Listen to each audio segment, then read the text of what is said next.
Bismillahirrahmanirrahim. Assalamualaikum warahmatullahi wabarakatuh. Waalaikumsalam warahmatullahi wabarakatuh. Amin ya rabbal alamin. Doa orang tua terhadap anak itu dikatakan makbul gitu loh.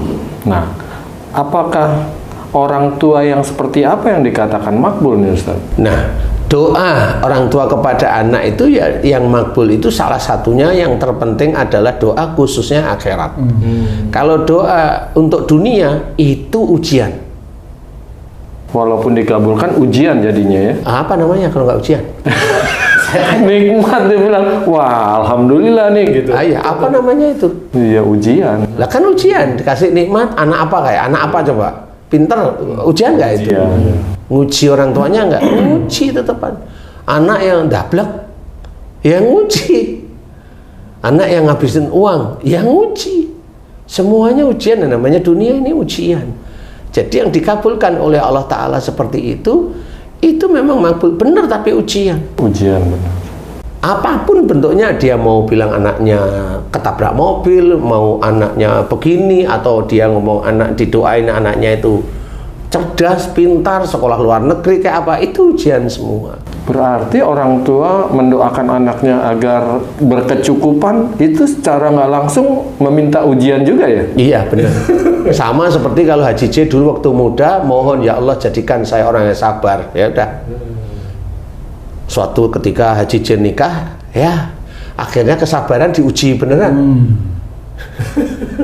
Mau cerita apa kan minta sabar, minta sabar kok hidupnya langgeng-langgeng nggak bisa. Nah di titik itulah yang harus diketahui bahwa apa yang terjadi di dunia itu ujian, enak kayak tidak enak itu ujian. Nah di sini yang harus kita ketahui bagaimana cara kita itu mendoakan anak. Cukup satu kalau saya doakan anak itu soleh-solehah, cukup itu sudah. Apa coba mau apa? Wah itu udah yang paling besar itu. Iya, soleh-solehah itu sampai ke hati.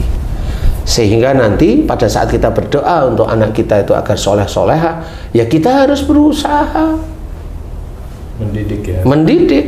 Ini paham ya? Nah kemudian Tung tadi kan berdoa, ya Allah berikan anakku jodoh ya Allah agar dia bisa menikah. Boleh doa seperti itu, boleh wong baik kan gitu. Usahanya apa Ustaz untuk mencapai itu? Di sini nih usahanya gimana? Usaha yang sering saya amati anak-anak atau perempuan atau laki-laki itu kalau dia mudah diberi jodoh oleh Allah Ta'ala yang sekufu, itu anak itu harus hormat kepada orang tuanya. Paham ya? Selama ini saya amati itu. Kalau anak itu sudah mulai minta maaf sama orang tua, rajin itu istiqomah maksudnya ya, istiqomah, kemudian dia paham dan sebagainya. Nggak lama kok, bener datang atas izin Allah, paham ya? Nah sekarang mamanya Tung tadi berdoa agar anaknya bisa menikah. Nah pertanyaannya, apakah anakmu itu hormat sama kamu? Satu. Yang kedua, apakah apa yang kamu kerjakan itu menjadikan anak kamu itu hormat kepada kamu? Kamu bisa menjawab sebenarnya. Nggak usah tanya malaikat rokib gimana cara, nggak usah, itu aja pertanyaan itu kamu bisa jawab. Diem itu langsung, oh iya ya. Gitu. Nah, kalau sudah tahu, oh berarti ruwetnya itu di sini, itu kerjakan gitu. Kerjakan di ruwet situ. Boleh berdoa seperti itu, diterima nggak sama Allah? Diterima, dikabulkan nggak? Allahu a'lam, kan gitu ya, nggak bisa kita bilang itu pasti dikabulkan. Oh nggak boleh, kita malaikat bukan, kita manusia kok bisa bilang pasti dikabulkan, tuh dari mana? Kan gitu, nggak bisa. Oh dari guru-guru dulu itu bilangnya enggak, itu hanya empiris aja. Itu empiris itu hanya beberapa teori itu hanya beberapa dikabulkan, banyak yang tidak. Enggak, jangan dipakai yang seperti itu. Doa yang dikabulkan, cenderung dikabulkan oleh Allah Ta'ala adalah doa yang berhubungan dengan akhirat. Mohon ampun, bersyukur, memuji Allah. Nah, memuji Allah pun tetap ada kriterianya. Memuji Allah bener dia hobi memuji Allah tapi emosional, kan nggak ketemu. Memuji Allah kok dengan emosional tiap hari, nggak ketemu. Marah itu tujuannya adalah neraka, makanya ada hadis menceritakan la taktub walakal jannah. Nggak cocok dia memuji Allah tapi marah. Dia muji Allah tapi dolim, dia muji Allah tapi menipu, uang temennya ditilep, ini ditilep, ini nggak ketemu. Jadi apakah memuji Allah itu masuk surga? Ya belum tentu. Nggak punya rasa malu ya. Nah seperti ini kita harus paham. Ada lagi bahwa satu hal yang harus kita ketahui.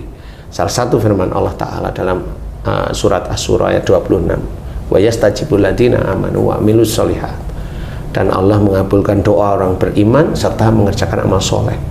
Ingat, iman dan amal soleh ini nggak main-main. Asal orang beriman terus dikabulkan belum tentu. Asal beramal soleh dikabulkan belum tentu.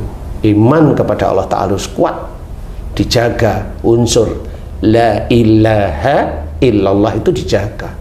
Tidak ada Tuhan selain Allah, tidak ada yang aku sembah kecuali Allah, tidak ada yang aku minta pertolongan kecuali kepada Allah Ta'ala. Kan seperti itu. Nah di titik itulah iman baru dikatakan oleh Allah Ta'ala kuat. Amal soleh, sering sedekah, sering sholat, sering kajian dan sebagainya, boleh. Tapi kalau dia sedekah, dia infak, ngomong ngalor ngidul, dan di titik dia bicara ada kebanggaan, habis. Dia sholat hanya pamer, sholatnya yang begini, yang begitu, yang begini, bener. Pamer loh ya. Habis, mau apa lagi? Kehidupan dunia dia punya istri cantik dibangga-banggain, selesai. Dia punya anak pintar dibangga-banggain, selesai. Semua fasik yang dilakukan tadi. Kalau orang fasik dianggap oleh Allah Ta'ala kafir. Kalau kafir masuk neraka. Titik mana? Jadi mengerjakan amal soleh harus hati-hati, dijaga agar kita tidak ujub, riya, bangga dan sombong. Makanya belajar lillahi ta'ala itu menjaga, bukan lillahi ta'ala hanya lisan, lillahi ta'ala itu menjaga. Nah di titik inilah kita harus pahami untuk semua teman-teman sedulur-sedulur beriman bahwa doa kita diterima oleh Allah Ta'ala. Kalau dikabulkan, wallahu a'lam. Tapi kalau doa itu unsurnya ke arah akhirat, insya Allah dikabulkannya, insya Allah bisa. Tapi kalau itu duniawi, wallahu a'lam, bisa aja malah tidak dikabulkan. Banyak hal yang orang Islam itu tidak paham. Nah disinilah harus difahami bahwa bagaimana cara kita itu doa kita dikabulkan. Jangan doa itu orientasinya dunia. Selesai kita, karena kita bukan nabi. Kita dikasih harta lebih aja wadah mau umum aja. Betul. Tak kasih tahu ya Ci, tuh ada teman saya ya, ini ada teman saya nih, dia itu pinter sekali cerita tentang ayam bekisar, padahal dia belum punya ayam bekisar. Gimana? Jadi kita harus pahami bahwa dekatkan diri kita kepada Allah Ta'ala, dengar sebenar-benarnya dekat, tidak hanya cuma dekat dengan lisan ya, dekat itu mengerjakan perintah-perintah Allah, menjaga apa yang sudah kita lakukan, baik itu nggak perlu kita bicarakan, nggak perlu kita ungkapkan, biarlah itu menjadi nilai di hadapan Allah Ta'ala. Di hadapan orang lain, biarin orang lain mau kita dibilang bodoh, biarin aja, insya Allah itu tidak ada mengaruhi nilai kita di hadapan Allah Ta'ala. Insya Allah seperti itu. Jadi agar doa kita itu dikabulkan oleh Allah Ta'ala, satu unsurnya akhirat, unsurnya akhirat. Walaupun mohon agar dimasukkan surga, kerjakan aktivitas yang berhubungan dengan surga, karena ujiannya akan berat juga itu Pak Ustadz ya. lo iyalah, Minta surga pasti diuji dengan hal-hal yang masuk neraka malah, kira-kira gitu kan. loh enggak, Oh enggak gitu? oh enggak, mamanya kamu. Iya ini. Lah kan gitu. Iya ini. Loh, iya loh. Umpamanya gini nih. Loh, kamu ini kan umpama, boleh ya? Boleh. Kamu berdua dengan saya. Ya? Iya. Ketemu sama wanita cantik. Iya. Kamu mau ngomong apa dengan wanita itu kalau ada saya? Satu. Yang kedua, kamu berjalan sendiri ketemu dengan wanita cantik. Berat kalau ini. Nah, udah paham toh? Kamu aja bilang berat. Kamu sama istrimu ketemu dengan wanita cantik. Diam. Nah, diam, jawabannya udah jelas itu. Aman Ya. itu Pak Ustaz. Nah, kamu bilang itu masuk neraka apa enggak itu lewat mana? Lewat wanita cantik atau perilakumu sendiri? Perilaku. Nah, makanya jangan nyalahkan ujian. Wanita cantik itu ujian. Nah, kok ya mau kamu umpamanya?